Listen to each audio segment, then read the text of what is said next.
Hey, thanks for checking out the video. If you all like it, please like and subscribe, and hope you all enjoy it. Have a great rest of the day. So this is a groundhog kiln.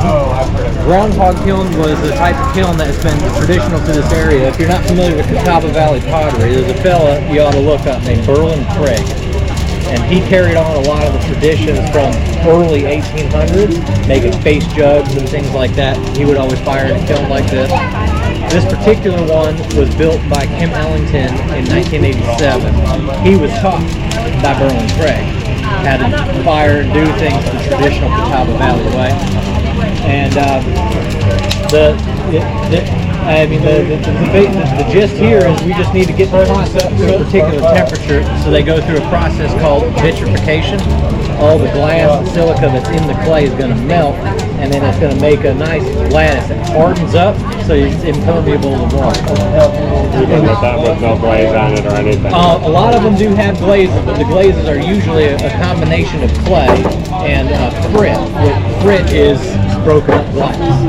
And the Catawba Valley style, they also add wood ash to it, which gives it its particular color. You get what's called the alkaline glaze, and the colors are like browns and greens. Is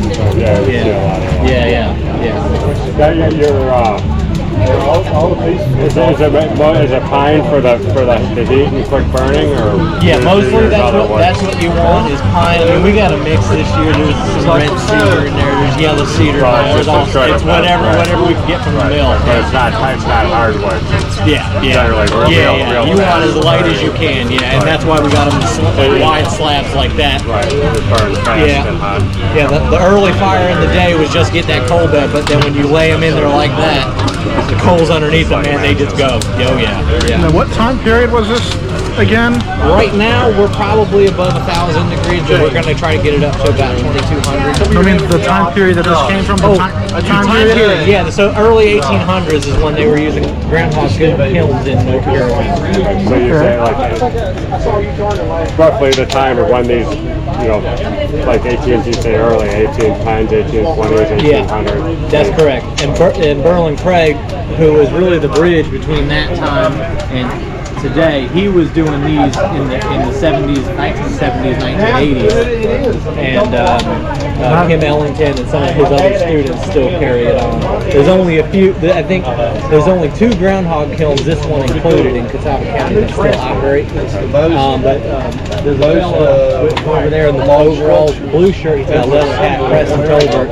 He does all sorts of wood firing, still kind of not in a groundhog kiln, but still tries to mimic the same style. Exactly. Mind if I get a look in there to see? Please do, take a look, especially down in that center. You can see some of the pots in there.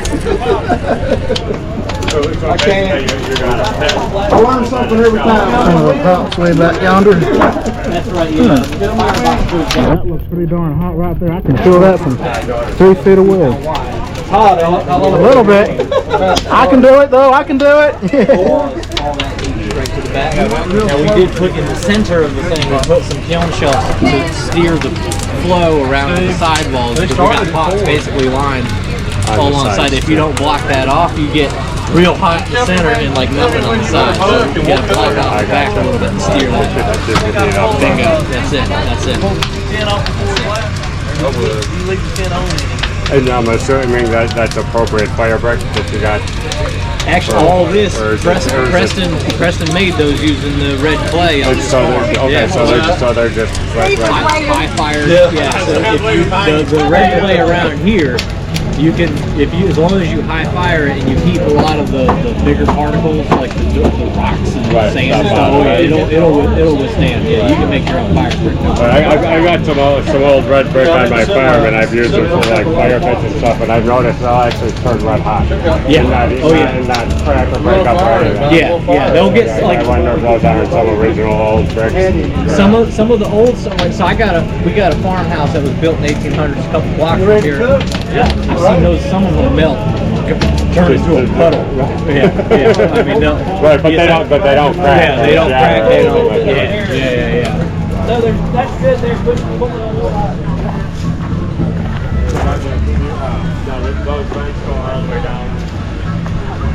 And it's going all down here. And the smoke's coming out the backside here.